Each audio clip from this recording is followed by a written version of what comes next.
여러분 안녕하십니까. 세상과 교회의 다양한 이슈를 다루는 시간 레디언 진행을 맡은 이용렬입니다. 인사드리겠습니다. 요즘 휴가철을 맞아서 국내로 해외로 여행 떠나시는 분들 많이 계시죠? 레디언은 꿋꿋하게 이 자리를 지켜보도록 하겠습니다. 오늘은 시대의 흐름과 변화를 읽어보는 편집장 톡 시간이 있습니다. 사회에서도 중요한 부분이겠습니다만 교회 안에서도 건강한 교회를 만들어 나가기 위해서 함께 고민하고 결정하는 일이 매우 중요해졌는데요. 오늘은 교회의 의사결정에 대해서 이야기를 한번 나눠보도록 하겠습니다. 또 말이죠. 요즘 파리올림픽이 한창 진행되고 있는데요. 오늘 온전한 인터뷰에서는 파리 현지 소식과 더불어 불어권 지역의 선교 사역에 대해서 이야기 나눠보도록 하겠습니다. 자, 그럼 먼저 한 주간의 교육의 뉴스 정리해 드리겠습니다. 뉴스 이슈 국민일보의 최기영 기자가 자리했습니다. 어서 오세요. 네, 반갑습니다. 국민일보 최기영입니다. 자, 오늘 소개해 주실 소식은요. 네, 지난달 2일에요. 경남 양산 그리고 서울 마포구 홍대의 한 다목적 공간에서 동시에 새 출발에 선 예배가 진행이 됐습니다. 네. 흔히 개척교회 예배라고 생각할 수 있는데 이 두 공동체에는 의미 있는 공통점이 하나 있어요. 네. 뭐냐면 개척을 준비하는 개척교회라는 점입니다. 오늘은 이 개척교회가 갖고 있는 편견을 털어낸 교회 이야기로 시작해 보겠습니다. 네. 개척교회라고 하면 보통 떠오르는 풍경들이 있지 않습니까? 네. 성도 수가 적다든가 예배 환경이 조금은 열악하다든가 그렇죠. 재정적으로 어려움을 겪는 모습들이 대부분인데 네. 이 교회들은 어떤 특별함들이 있습니까? 네, 사실 이 두 교회는 라이트하우스 무브먼트 소속된 교회인데요. 네. 이름이 좀 독특하죠. 그래서 교회 이름도 라이트하우스 양산, 라이트하우스 홍대 이런 식입니다. 아하. 2019년 5월에요. 네네. 이 모이는 교회 그리고 흩어지는 사명 이 슬로건을 걸고 교회 개척 운동이 시작됐는데 그 이름이 라이트하우스 무브먼트입니다. 출범 당시에는 이제 서울 방배동, 부산 해운대, 미국 댈러스 이렇게 세 곳으로 시작을 했거든요. 네. 불과 5년 만에 26곳으로 이곳들이 늘어났습니다. 지역도 참 다양한데 수도권부터 시작해서 부산, 인천, 대전, 울산, 경남, 전남 없는 곳이 없이 26곳이 생겼고요. 사실 이 한국 교계에서 말하는 분립 개척이라는 것이 일정 규모 이상의 공동체가 안정화 단계를 넘어섰을 때 그중에 일부를 좀 떼어내는 정도의 인식만 자리 잡혀 있었거든요. 그런데 이 라이트하우스 무브먼트가 독특한 게 개척과 동시에 다음 개척을 준비한다는 겁니다. 수천 명이 아니라 100명 내지는 200명 정도 때부터 다음 분립 개척할 것에 준비에 착수한다는 점 때문에 눈길을 끌고 있는 거죠. 네, 어떻게 보면 흩어졌지만 뭉친 그렇죠. 것이네요. 네, 이번에 라이트하우스 서울숲이라는 교회에서 분립 개척을 한 곳이 라이트하우스 홍대인데 네. 성도들을 보낸 목사님 입장을 한번 들어보려고 만나봤어요. 그랬더니 정말 솔직한 말씀을 전해주시더라고요. 이 성도들 파송 예배를 드리던 날에 한쪽 팔을 떨어져 나가는 것 같은 느낌을 받았다는 겁니다. 그만큼 자기 식구를 보내는 것이 쉬운 일은 아니었다는 거예요. 그런데 이 흩어져서 교회가 되는 것이 하나님이 기뻐하시는 일이라는 점 그리고 이게 가치 있는 행동이라는 확신이 그 무엇보다 컸다 이런 고백을 좀 들려주셨고요. 분립 개척하면서 사실 안정됐던 교회가 불안정해질 수 있다는 불안감 왜 없겠습니까만은 이런 얘기 전해주십니다. 서울숲에서 성도 30여 명을 홍대로 보냈는데 그러면 이제 30명이 빠진 채로 주일 예배가 드려져야 되잖아요. 네. 새로운 성도 30명이 자기도 모르게 채워진 채로 보내기 전 숫자 그대로 주일 예배가 드려지는 모습을 보면서 하나님의 채우심을 다시 한번 깨달았다라는 말씀 전해주셨습니다. 네네. 개척교회 운동을 5년째 해오고 계시다고요. 네. 네. 요즘 많은 개척교회들이 어려움을 많이 겪고 있는데 사역을 계속 해나가려면 정말 노력이 많이 필요할 것 같다는 생각이 듭니다. 어떤 노력들이 필요할까요? 우리가 빵집 하나, 카페 하나를 열더라도 시장 분석이 굉장히 중요하지 않습니까? 네. 마찬가지입니다. 이 개척 과정과 마찬가지로 교회를 분립할 때도 교회의 정체성 그리고 그 정체성을 필요로 하는 성도, 지역의 환경 이런 것들을 굉장히 깊이 연구해야 되는 것이 필수적이다 이런 조언 전해주시고요. 네. 또 목회자가 약점을 극복하는 것도 물론 중요하지만 개척 분립 교회에서는 강점을 훨씬 극대화하는 것이 필요하다라는 점 짚어주셨고요. 네. 이번에 분립개척한 라이트하우스 양산 같은 경우에는 이 목사님이 찬양 인도를 굉장히 오랫동안 해오신 분이에요. 그 경험을 살려서 교회 인근에 있는 지하철역에서 매주 금요일마다 버스킹 예배를 드리십니다. 네. 그리고 또 라이트하우스 홍대 같은 경우에는 1대1 양육 상담에 굉장한 달란트가 있어서 청년들을 1대1로 찾아가는 신방 프로그램을 운영하고 있다 그래요. 네. 아이고 잘 들었습니다. 큰 교회는 큰 교회대로, 작은 교회는 또 작은 교회대로 각자의 사명이 있겠지요. 다만 곳곳에 이제 흩어져 정말 교회다운 교회가 되고자 하는 그 마음과 뜻만큼은 잘 펼쳐나갔으면 하는 바람입니다. 네, 다음 소식 듣겠습니다. 네, 지난해 10대 청소년의 마약 범죄 비율이 3배 이상 증가했다고 합니다. 아이고. 교계도 문제 네. 의식을 공유하면서 이 다음 세대의 마약 예방 교육에 적극적으로 좀 나서야 한다는 목소리가 계속 나오고 있는데요. 오늘 네네. 두 번째 소식으로 준비했습니다. 사실 우리나라가 마약 청정국이었거든요. 그렇죠. 네, 근데 언제부터 이런 상황에 이렇게 처해진 건지 마음이 참 아픕니다. 네. 이제 마약 범죄율도 이제 3배가 늘었다는 소식인데. 맞습니다. 네. 이 대검찰청 마약조직범죄부가 최근에 이제 발간한 2023 마약류 범죄 백서가 있어요. 네. 이 내용에 따르면 마약 사범 지난해 기준으로 27,611명입니다. 1990년에 처음 이 백서가 발간이 되기 시작했는데 발간된 이후로 최초로 2만 명을 넘긴 것이고 역시 기록도 최대치입니다. 네네. 특히 이제 10대 마약 사범이 2022년에 481명이었는데 네. 지난해 1,477명. 전년 대비 3배 넘게 네. 늘었던 수치고요. 검찰청 측이 이제 밝히는 배경이 뭔고 하니 온라인 활용도가 높은 10대가 마약 범죄에 손쉽게 노출되고 있다. 이런 부분을 엿볼 수 있다. 이런 말씀 전해 주십니다. 네네. 이 우리 청소년들이 마약의 늪에 너무 쉽게 이렇게 빠져가고 있는 것이 아닌가 그런 생각이 들거든요.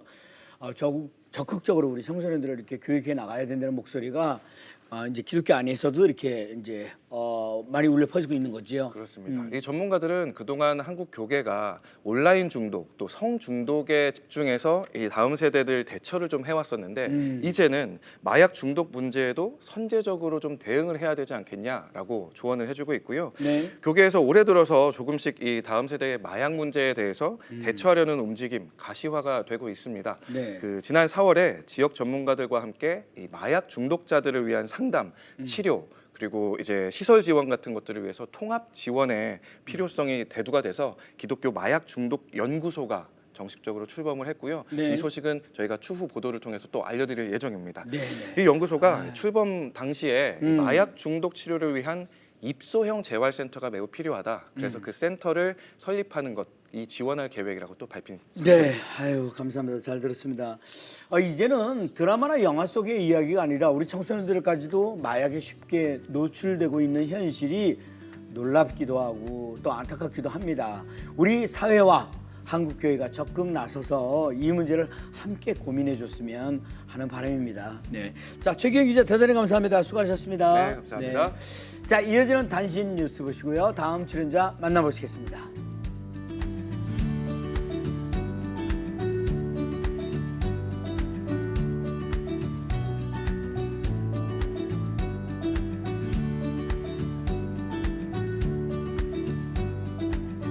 자 이번 시간은 이 시대의 흐름과 변화를 읽어보는 편집장 톡 시간입니다. 목회와 신학의 백성우 편집장님을 초대해서 건강한 교회를 이루는 데 매우 중요한 요인인 교회의 올바른 의사 결정에 대해서 한번 이야기 나눠보도록 하겠습니다. 편집장님 어서 오세요. 안녕하세요. 안녕하세요. 네, 좋은 교회, 건강한 교회에 대한 여러 가지 기준이 있겠지만요. 요즘 들어서 중요성이 점점 더 커지고 있는 것 중에 하나가 교회의 의사 결정이 아닐까 싶습니다. 어떻습니까? 맞습니다. 현대인의 삶을 특징 지은 것 중에 하나가 선택이라는 거지요. 그렇겠죠. 작게는 오늘 점심에 무엇을 먹을까? 네. 나는 어떤 직업을 가질까? 또 나아가선 나는 어떤 교회 공동체에서 신앙생활을 할까? 네. 실은 매우 중요한 결정들이 누군가가 정해주기보단 스스로 선택해야 되는 문제들이 되어져 있습니다. 그렇겠죠. 네네. 교회 신앙생활 안에서도 이 선택의 문제는 마찬가지로 중요한 요인이 되고 있습니다. 누군가가 어떤 결정을 내리고 네. 그것을 일방적으로 전달하고 받아들이는 방식은 잘 통하지 않죠. 특별히 현대 사람들은 잘 이해할 수 있도록 설명해 주기를 요청하는 네. 수평적 문화 속에 살아가고 있습니다. 네네. 그러하기 때문에 교회 안에서의 성도들의 그 신앙의 삶도 이런 의사결정의 방식이 그들의 삶과 또 신앙을 형성하는 데 매우 중요한 요인이 되어지고 있고요. 네. 그래서 이 교회 내의 의사결정에 대한 질문들이 높아지고 있습니다. 네. 예를 들어서 뭐 한두 가지를 말씀드리면 교회마다 건축을 하거나 공간을 새롭게 재구성할 때가 있는데 그러한 결정들이 많은 경우에 60대 남성 중심의 당회가 결정할 때가 많지요. 네. 그러다 보니까 때로는 좀 실용적이지 못한 결정들도 많이 나타나기도 네. 하고요.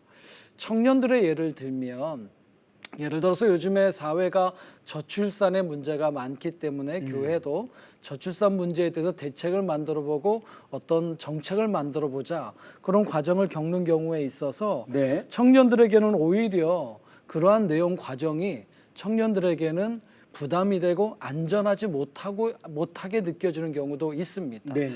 예를 들면 청년들이 갖고 있는 직업의 문제, 주거의 문제 이러한 상황들을 좀 이렇게 잘 이해해주고 소통해주기보다는 당위적인 이야기를 더군다나 신앙과 결부하여서 네. 이렇게 강조하다 보면 오히려 청년들은 부담을 느끼고 개인적으로 내가 여기 이 공동체 오는 게 안전하지 못하던 심리적인 압박을 느끼기도 하겠지요.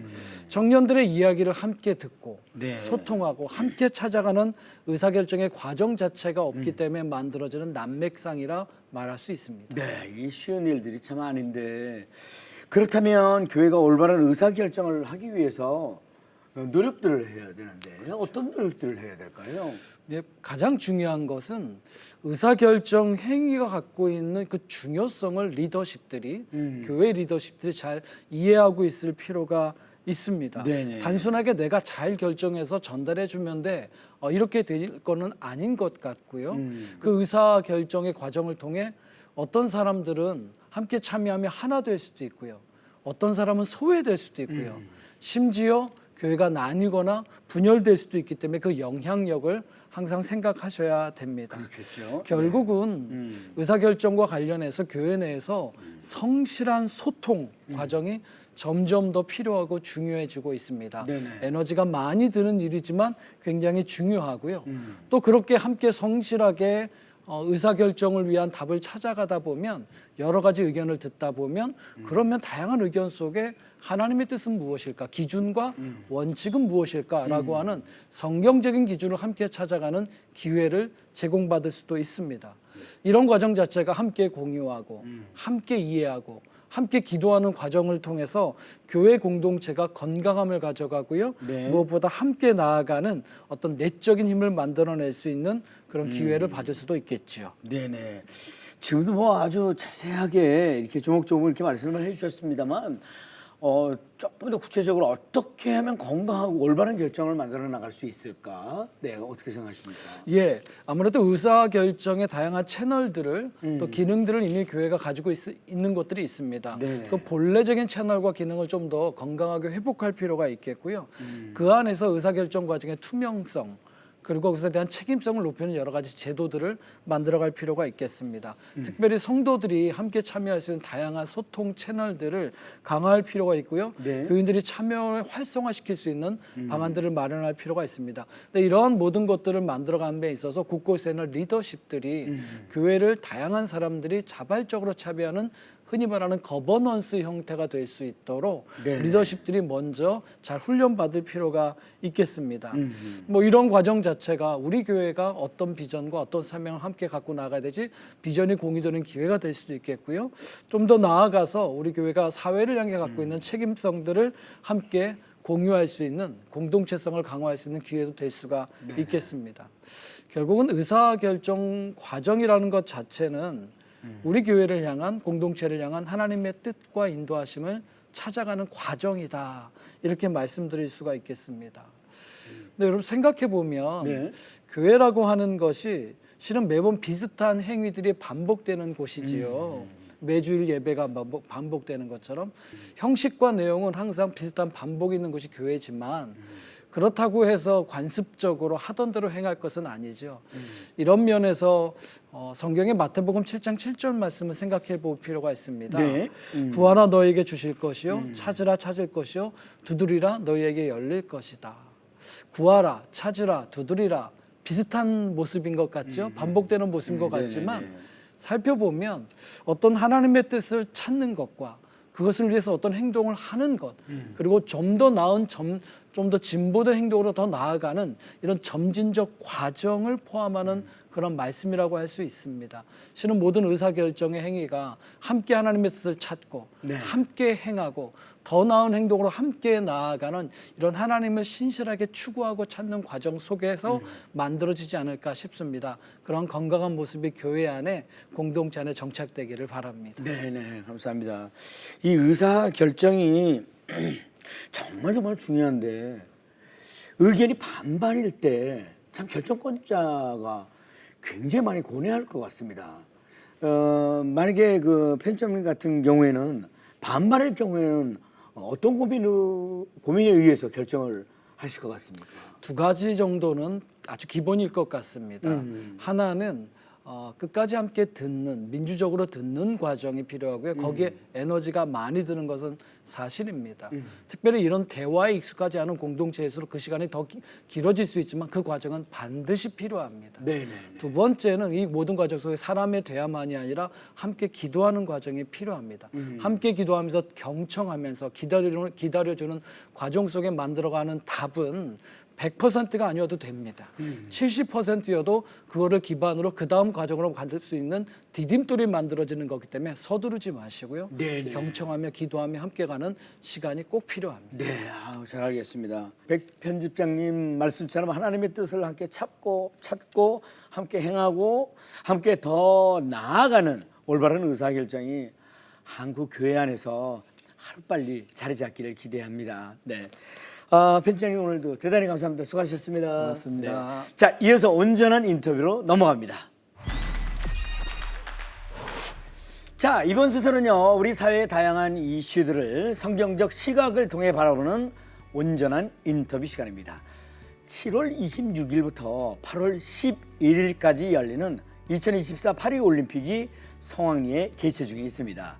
문화와 예술의 도시인 파리에서 열리는 올림픽인 만큼 아름답고 풍성한 볼거리도 즐기면서 열심히 응원들을 하고 계시라는 생각이 드네요.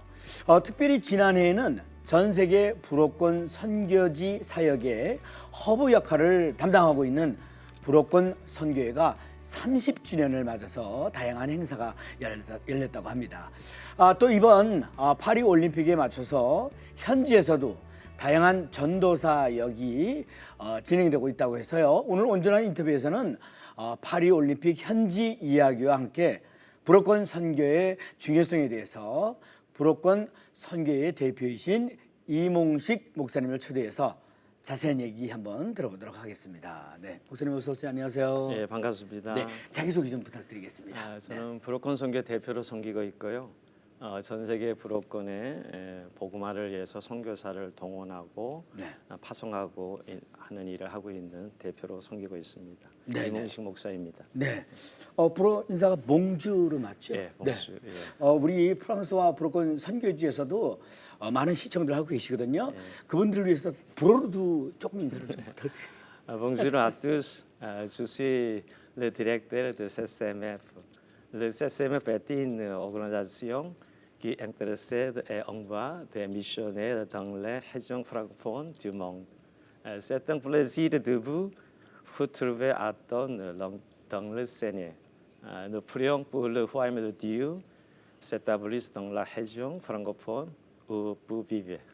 Merci. Sois béni. 네네. 조금만 짧았어도 제가 알아들을 텐데 좀 길었어요. 예, 제가 불어권 소개 좀 했고요. 네네. 또 불어권 지역에 있는 분들을 축복하는 그런 인사말이었습니다. 네, 감사합니다. 네. 최근에도 파리를 다녀오셨다고 얘기 들었거든요. 예. 네, 현지 그 올림픽 분위기는 어떤지, 그리고 이번 파리 사역 일정과 함께 올림픽에 맞춰서 또 선교회에서 하는 그런 사역들이 있으면 함께 좀 듣고 싶습니다. 예, 제가 6월 20일부터 7월 5일까지 2주간 프랑스를 다녀왔습니다. 네네. 제가 보니까 곳곳에 지금 마무리 공사가 한창 있더라고요. 네네. 또 새롭게 단장을 하고 또 주변에 안전 시설을 만드는 그런 모습을 봤습니다. 근데 파리 시민들은 그렇게 환영하는 분위기 같지는 않습니다. 그래요? 왜냐하면 시민들 많이 불편해하죠. 그렇습니다. 그래서 그런 가운데서도 참 이 브로큰의 종주국이 프랑스 파리인데 거기서 이 많은 선교단체들과 교회들이 연합해서 지금 그 찬양과 전도 행사를 준비하고 있는 모습이 참 아름다웠습니다. 네네, 그렇군요. 또 우리 개인적으로 저는 가서 이제 외우는 브로큰 선교회는 파리 뱀스쿨이라고 PBS라고 합니다. 네. 그래서 파리 심려교회 소양관에서 20여 명의 청년 학생들과 또 20여 명의 강사진들이 모여서 비즈니스 선교에 대해서 네네. 같이 이렇게 훈련하고 또 나누는 시간을 가져서 다음 세대 청년들을 동원하는 일에 또 이렇게 비즈니스가 선교가 쓰이는 그런 시간을 가졌습니다. 네. 지난해 브로큰 선교회가 30주년을 맞았다고 들었거든요. 어떻습니까? 감회가 새로울 것 같은데. 네, 지난 30년을 돌아보는 정말 감회가 서린 그런 시간이었고요. 네. 하나님의 은혜가 참 컸다 이렇게 고백하면서 또 새롭게 또 30년을 다짐하는 그런 시간이었고요. 네네. 30년 전만 해도 브로큰은 정말 소외됐는데 그래도 지금 이제 많은 선교사를 나가서 사역하고 있는 지역이 되었다는 것에 너무나 감사함을 드리고요. 네. 그간에 많은 분들의 브로큰의 헌신이 있었다 이렇게 생각할 때 참 감사하는 시간을 가졌습니다. 네네. 자, 그럼 본격적으로 불어권 선교 사역에 대해서 저희가 좀 알아보고 싶습니다. 네. 불어라고 하면 사실 프랑스 언어이긴 하지만 생각보다는 훨씬 더 전 세계적으로 이렇게 불어권 나라가 많은 걸로 알고 있거든요. 예. 불어를 쓰는 나라와 지역들은 어느 정도입니까? 꽤 많죠. 우리가 프랑크폰 글의 불어는요. 네. 불어를 공용어나 공식으로 쓰는 나라와 지역들인데 전 세계 한 48개 나라와 지역에서 불어를 공용어로 사용하고 있습니다. 네네. 사실 이 프랑코폰이라는 단어는 원래 그 지리학 용어예요. 그런데 사실 태생은 이 서구 제국주의 시대에 이 프랑스가 식민 지배를 삼지 않았습니까? 네네. 그 식민 지배를 삼은 나라들은 다 불어를 사용하게 했습니다. 네. 그래서 의외로 우선 유럽만 봐도 프랑스가 먼저 이제 종주국이 당연히 불어를 쓰지만 벨기에나 모나코나 룩셈부르크나 스위스도 불어를 쓰고요. 또 북아메리카로도 원래 캐나다도 이중언어 영어랑 불어를 같이 사용하는 깨백 지역은 완전히 불어만 사용하는 네네. 그런 지역이요. 생페르 미끌롱도 또 프랑스 해외 용도로 불어를 쓰고 있습니다. 태평양도 그렇습니다. 뭐 바누아투나 프랑스행 폴리네시아나 옛날 정글의 법칙 뭐 김병관 씨가 나와서 거기도 다 사실 불어를 공유하는 네네. 지역입니다. 근데 제일 많은 불어를 사용하는 지역은 아프리카 대륙이에요. 23개 나라가 무려 불어를 공용으로 쓰고 있습니다. 네네. 특히 사하라 지역, 사헬 지역, 이 중부 아프리카는 거의 불어입니다. 근데 문제는 이렇게 불어를 쓰는 나라가 이상하리만큼 선교 소외 지역이라는 사실입니다. 아하. 비관내로 선교사 이렇게 가장 적게 나가는 대륙, 적게 나간 지역이라고 볼 수 있어요. 근데 막 그 이유가 있다면 프랑스가 우선 이제 불을 종족인 프랑스가 우선 개신교가 너무 미미하기 때문에 캐톨릭 국가로서 개신교가 미미하고 영적으로 굉장히 어려운 나라니까 그렇게 불어를 쓰는 나라에 복음이 잘 전해지지 못하고 또 선교사가 적게 나가지 않나 생각이 듭니다.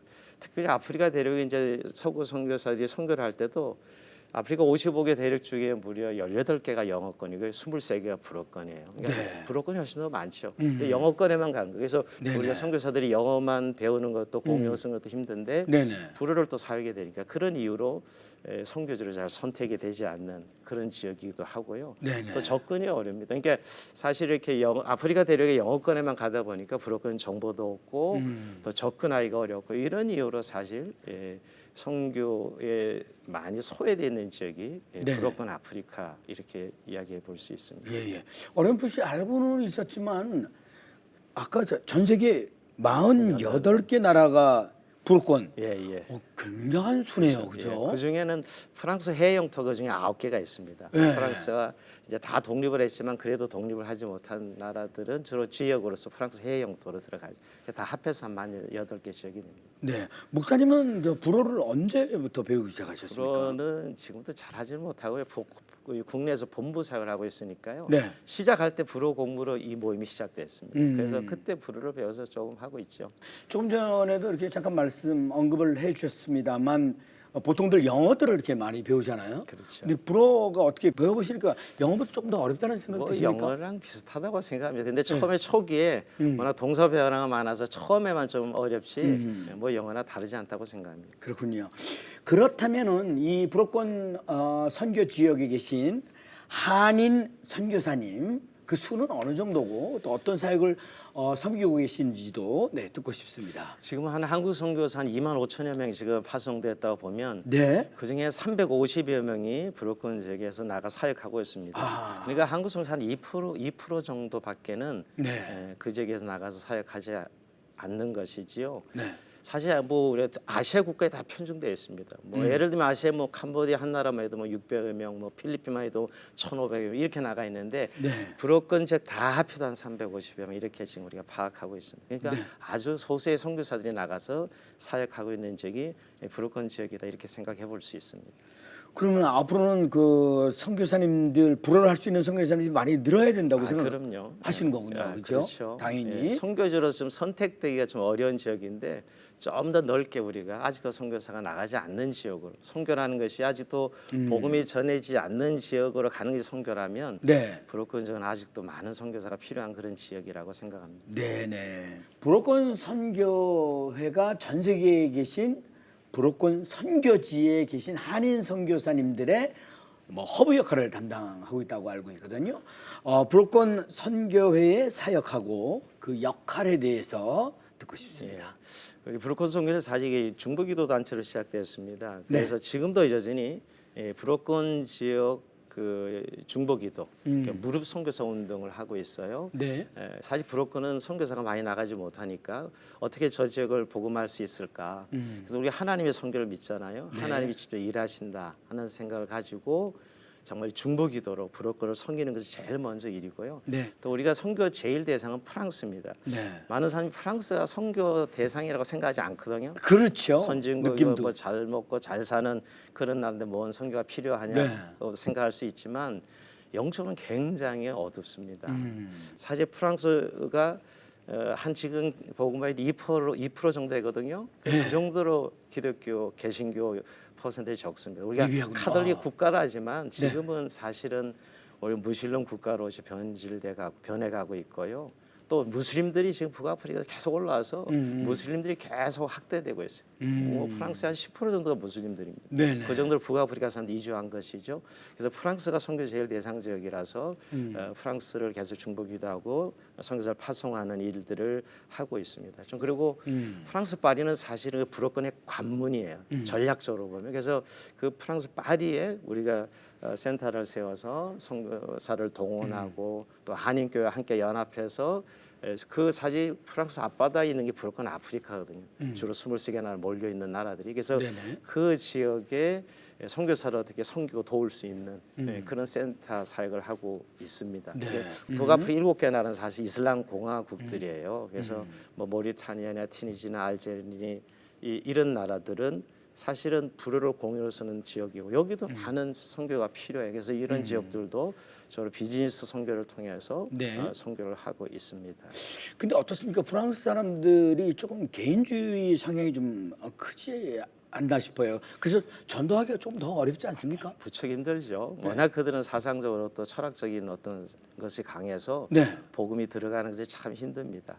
그런데도 여전히 그들의 영적인 상황 핍절해서요. 네네. 여전히 복음은 필요합니다. 우리 이제 접촉점이 좀 잘 만들어진다면 프랑스도 얼마든지 선교를 할 수 있는 그런 나라라고 생각합니다. 네네.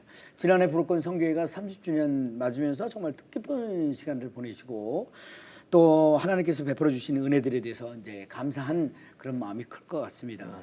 30주년과 파리 올림픽을 기점으로 불어권 선교회가 앞으로 해야 할 역할에 대한 계획하고 또 기도 제목 함께 나눠주시면 감사하겠습니다. 여전히 한국 교회에서 브로큰은 아직도 잘 알려지지 않는 지역이라서요. 네. 한국 교회 내에서 브로큰 선교 동원 한의를 계속 해야 될 것이고요.